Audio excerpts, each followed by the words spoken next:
오늘 우리가 함께 읽을 말씀은 구약 이사야서 4장입니다. 이사야서 4장.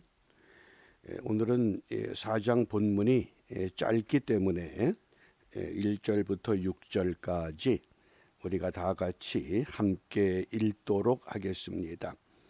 오늘 우리가 함께 묵상할 주제가 여호와의 싹, 여호와의 싹. 그 여호와의 싹이라고 하는 것을 이사야서와 성경 전체에서 무엇을 의미하는지를 우리가 생각하면서 우리 말씀을 먼저 함께 읽습니다. 그날에 7 여자가 한 남자를 붙잡고 말하기를 우리가 우리 떡을 먹으며 우리 옷을 입으리니 오직 당신의 이름으로 우리를 칭하게 하여 우리로 수치를 면케하라 하리라. 그날에 여호와의 싹이 아름답고 영화로울 것이요 그 땅의 소사는 이스라엘의 피난한 자를 위하여 영화롭고 아름다울 것이며 시온에 남아 있는 자 예루살렘에 머물러 있는 자 곧 예루살렘에 있어 생존한 자 중 농명된 모든 사람은 거룩하다 칭함을 얻으리니 이는 주께서 그 심판하는 영과 소멸하는 영으로 시온의 딸들의 더러움을 씻으시며 예루살렘의 피를 그 중에서 청결케 하실 때가 됨이라. 여호와께서 그 거하시는 온 시온산과 모든 지폐 위에 낮이면 구름과 연기, 밤이면 화염의 빛을 만드시고 그 모든 영광 위에 천막을 덮으실 것이며 또 천막이 있어서 낮에는 더위를 피하는 그늘을 지으며 또 풍우를 피하여 숨는 곳이 되리라. 아멘. 오늘 주제가 여호와의 싹, 여호와의 싹. 성경에서 여호와의 싹을 무엇이라고 말씀하는가? 우리가 두 가지로 생각합니다. 첫 번째는 이 여호와의 싹은 장차 오실 메시아를 의미한다. 우리가 좀 말씀을 확인해 볼 필요가 있습니다. 구약의 역대상 17장, 역대상 17장 11절 말씀입니다. 역대상 17장 11절 말씀을 함께 읽습니다. 내 수한이 차서 내가 열조에게로 돌아가면 내가 내 뒤에 내 씨 곧 내 아들 중 하나를 세우고 그 나라를 견고하게 하리니. 아멘. 여기 내 씨는 곧 아들이다 이렇게 말씀합니다. 그러므로 이 여호와의 싹은 이제 그 아들 씨에서 나는 싹이 아들입니다. 그래서 메시아를 상징한다. 우리가 보편적으로 학자들이 여호와의 싹을 아들 메시아, 장차 도래할 메시아라고 합니다. 또 이스라엘 구약의 역사로 보면 이 여호와의 싹을 두 번째 해석이 그 이사야 6장 13절입니다. 13절 그 중에 10분의 1이 오히려 남아 있을지라도 이것도 삼키 운바 될 것이나 밤나무 상수리 나무가 배임을 당하여도 그 구루터기는 남아 있는 것 같이 거룩한 씨가 이 땅의 구루터기니라. 그래서 이 구루터기 남아 있는 자, 영어로 하면 렘넌트라는 단어를 써서 남아 있는 사람. 오늘 이 이사야 4장의 말씀이 우리가 이사야서의 구조에 따르면 1장부터 35장은 심판에 대한 말씀이다 이렇게 소개했습니다. 그러면 4장도 심판에 대한 말씀으로 나와야 되는데 이 4장에서는 회복의 말씀입니다. 하나님께서 이 소멸의 영과 심판하는 영으로 하나님의 성이 타락하고 부패했기 때문에 그 모든 지도자들, 모든 백성들을 심판하시고 소멸하십니다. 그런 가운데서도 남아있는 사람들, 구루터기, 그 사람들을 통해서 반드시 회복할 것이라고 우리에게 소망을 주시는 겁니다. 오늘 우리 삶에 적용을 하면 팬데믹이라고 하는 거대한 사슬이 지구촌을 묶었습니다. 우리가 팬데믹 수용소에, 팬데믹 감옥에 갇혀 있습니다. 코로나 바이러스가 언제 어느 때에 어느 사람 몸에 들어가서 우리를 이 땅에서 쓰러뜨릴지 모릅니다. 그럼에도 불구하고 하나님의 거룩한 이 구루터기, 하나님의 아들들을 하나님이 보존하시겠다라고 하는 희망의 메시지, 회복의 메시지입니다. 그래서 이사야서 4장을 시온의 회복이다 이렇게 우리가 제목을 정합니다. 그런데 참 흥미로운 것은 1장부터 35장까지 이 심판에 대한 예언을 계속 말씀하시는데 회복에 대한 그 말씀들을 중간중간에 우리에게 소망으로 주신 겁니다. 그 첫 번째가 이 4장이 시온의 회복입니다. 예루살렘이 멸망할 것 같지만은 반드시 회복할 것이라고 하는 겁니다. 그런 회복의 예언이 9장과 11장, 12장, 또 26장, 27장, 32장, 35장 이렇게 거듭거듭 8군데에서 우리에게 위로를 주시는 말씀입니다. 이런 말씀을 통해서 우리가 정말 이 시대에 꼭 붙잡아야 할 것을 붙잡아야 됩니다. 요즘 한국이 얼마나 무속신앙이 활개를 치는지 어제 잠깐 어떤 동영상을 보는데 요새 반려견, 애완견을 많이 키우잖아요. 개를 관상 보는 무속인들도 많대요. 미국의 경우 보면 이따금 공원을 거닐다 보면 제가 그걸 느낍니다. 개를 키우는 주인과 개 모습이 아주 흡사합니다. 주인이 아주 퉁퉁하면 개도 굉장히 퉁퉁합니다. 왜 그랬을까? 그 개나 사람이나 먹는 식습관이 비슷합니다. 그러니까 개도 주인을 닮아가는구나. 그렇게 생각을 해보면 한국 사회가 요동치고 있으니까 사람들이 이젠 개를 통해서 위로받는 그런 편향적인 모습이 우리에게 드러나고 있는 것이 아닌가. 그런 때에 이런 팬데믹 시대에 코로나 바이러스가 창궐하는 이 시대에 오늘 여호와의 싹, 우리가 거룩한 구루터기가 돼서 남아있는 사람이 되어야 됩니다. 장차 도래할 메시아를 우리가 믿음 가운데서 소망 가운데서 확실하게 믿고 기다려야 합니다. 그래서 이 싹이라고 하는 이 단어가 성경에서는 가지 또는 순 이렇게도 번역이 됩니다. 싹으로만 번역되는 것이 아니라 때로는 가지, 때로는 순으로 번역이 됩니다. 한번 찾아보겠습니다. 우리 예레미야 23장. 예레미야 23장 5절 6절입니다. 가장 대표적인 여호와의 싹이라고 할 때에 그 대표적인 성구 가운데 하나입니다.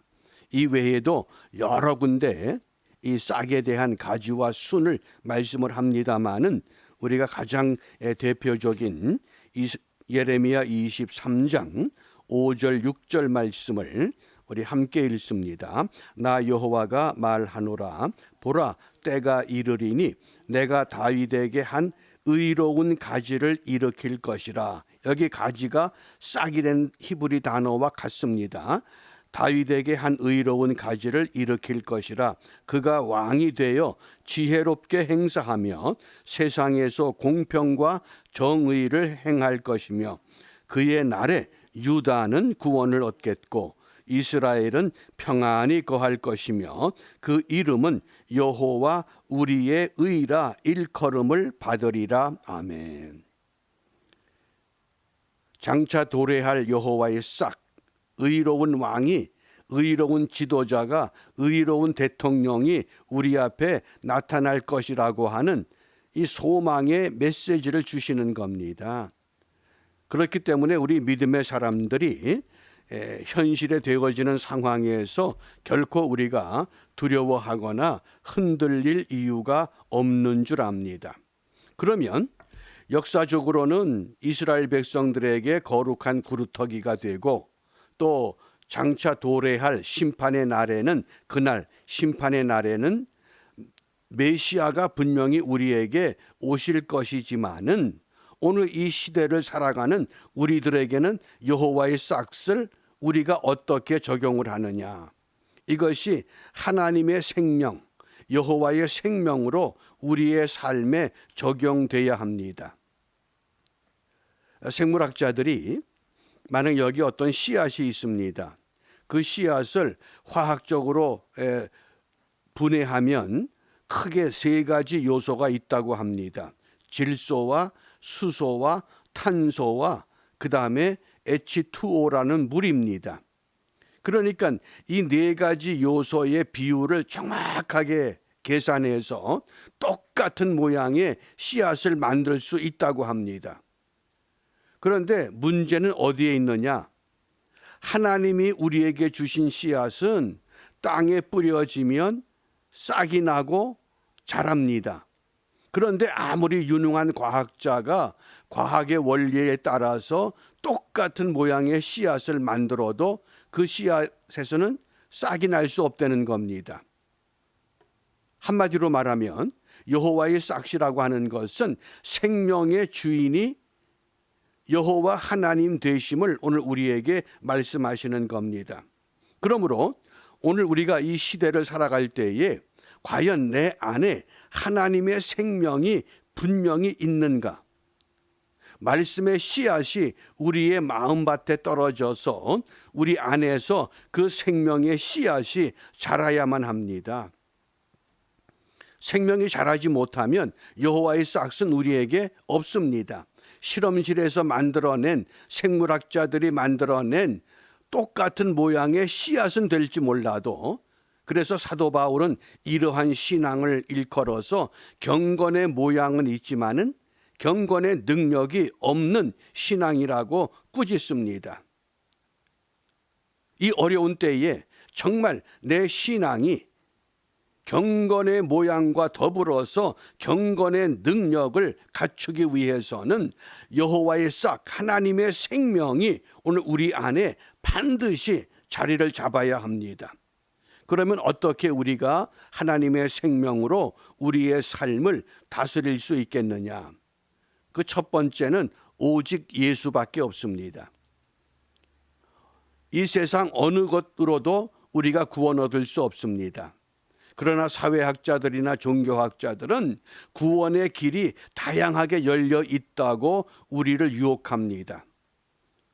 아무리 합리적이고 이성적이고 학문적으로 우리를 흔들어도 분명한 사실은 우리의 구원은 예수밖에 없습니다.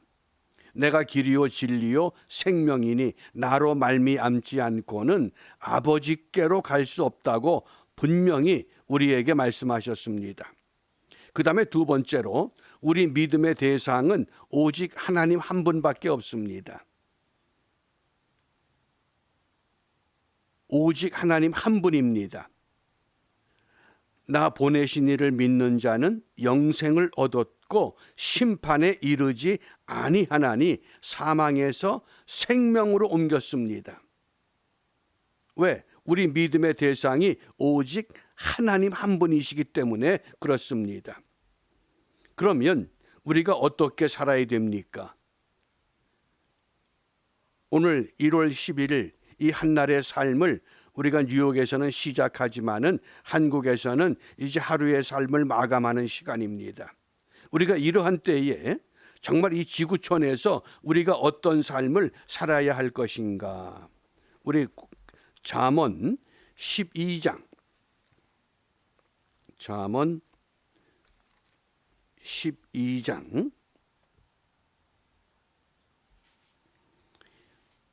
28절입니다. 우리가 살아야 하는 길입니다. 우리가 선택해야 하는 이 삶의 길이 어디에 있는가? 잠언 12장 28절 함께 읽습니다. 의로운 길에 생명이 있나니 그 길에는 사망이 없느니라. 아멘. 어느 길을 가야 됩니까? 의로운 길을 가려는 겁니다. 의로운 길. 그러면 의로운 길은 어떤 길입니까? 예수 안에 들어가 있는 길입니다. 그런즉 누구든지 그리스도 안에 있으면 새로운 피조물이라. 이전 것, 사망의 것은 다 지나갔고 보라 새 것, 새로운 길, 새로운 사람, 새로운 생명, 새로운 생활이 오늘 우리 앞에 펼쳐질 수 있다고 분명히 성경은 우리에게 증거하고 있습니다. 이름은 밝힐 수 없지만은 유능한 외교관이 있습니다. 믿음의 가정에서 자랐습니다. 그 아버님이 주기철 목사님이 섬겼던 그 산정현 교회의 장로님이셨습니다. 그러니까 그 아버님은 그 아들을 얻은 후에 그 아들을 바라보면서 장차 하나님의 종이 되라고 기도했습니다. 그런데 그 아들의 마음에는 내가 하나님의 종이 아니라 좀 이 세상을 멋있게 살아보자. 그래서는 외교관이 됐습니다. 그 유럽의 외교관으로 파송이 돼서 한날은 아내와 두 딸을 태우고 그 다음에 이제 차를 몰고 가다가 그만 이 차가 절벽에서 굴렀습니다. 떨어지면서 그 아들이 이런 기도를 합니다. 하나님, 만일 우리 가족들 한 사람이라도 다치지 않는다고 하면 내가 정말 주님 앞에 가겠습니다. 그 순간적인 기도입니다. 왜? 뿌리가 있잖아요. 생명의 씨앗이 그 속에 있잖아요. 아직 싹이 터서 자라진 못했지만은 그 생명의 싹이 그 위기의 순간에 터오르기 시작한 겁니다. 순식간에 자란 겁니다. 정말 끔찍한 교통사고예요. 차는 완전히 폐차할 정도로 엉망이 되었는데도 딸도 부인도 본인도 다친 곳이 없어요. 그걸 사람들은 기적이라고 그럽니다. 그런데 그 마음에 이건 기적이 아니라 하나님이 나와 함께 하시는 것이다. 거기서 회개합니다. 회개하면서 우리 아버님이 나를 위해서 그렇게 기도했던 그 기도, 내가 이제는 정말 복음을 전하는 외교관으로 살겠습니다. 복음을 전하는 하나님의 사람으로 순종하겠습니다. 그리고는 근무하는 곳마다 가서 일과가 끝나면 그 지역의 젊은이들을 모아서 성경 공부를 시작을 합니다. 그 성경 공부했던 그 지역의 원주민들이 그들이 또 리더가 돼서 복음을 전합니다. 이렇게 해서 복음이 확산되어지는데 놀라운 결과를 우리에게 보여주고 있습니다. 그게 바로 여호와의 싹이라고 하는 겁니다. 이스라엘 구약의 역사 속에서는 거룩하게 남아있는 구루터기지만은 마지막 결론은 심판의 날에 메시아가 분명히 오시지만은 우리는 지금 2021년 1월 11일 팬데믹이라고 하는 이 시대 속에 있습니다. 그러면 이 시대 속에서 여호와의 싹은 오늘 저와 여러분들에게 어떤 의미가 있느냐? 그것은 한마디로 말하면 하나님의 생명이 내 안에서 바르게 성장하고 자라고 있는가 하는 겁니다. 안타까운 것은 우리가 이민자들의 삶을 보면 종종 그런 이야기를 합니다. 20년 전에 이민 온 사람은 20년 전에 신앙 그대로 있다는 겁니다. 20년 동안 잘하지를 못했습니다. 30년 전에 온 사람은 30년 전에 한국에서 예수 믿었던 그 모습 그대로 있다고 하는 겁니다. 이게 얼마나 비극입니까? 20년, 30년, 40년 지났으면 우리의 신앙이 이제는 좀 자라서 열매 맺는 그런 모습으로 우리가 분명히 회복해야만 합니다. 그게 여호와의 싹이라고 하는 겁니다. 그래서 실험실에서 생물학자들이 만들어낸 똑같은 모양 성분의 씨앗이 아니라 하나님이 우리에게 주시는 이 생명의 씨앗, 이 말씀이 오늘도 저와 여러분 속에 살아 용솟음 쳐서 정말 용솟는 화산처럼 이것이 폭발해서 어느 한 순간에 나도 모르게 급성장하여 하나님의 열매 맺는 아름다운 도구로 우리가 함께 쓰임받는 믿음의 삶을 다시 한번 결단하고 기도하면서 우리가 우리의 생애에 정말 행복한 날이었다, 축복의 날이었다, 믿음의 날이었다, 이런 고백을 함께 할 수 있는 은혜의 하루가 펼쳐질 수 있기를 주님의 이름으로 축복합니다. 기도하겠습니다. 오늘의 묵상에서 소개했던 헤르만 헤세의 기도를 합니다. 하나님이여, 우리 자신에 대하여 절망케 하옵소서. 하나님에게서가 아니라 우리 자신에게 있어서 절망케 하여 주옵소서.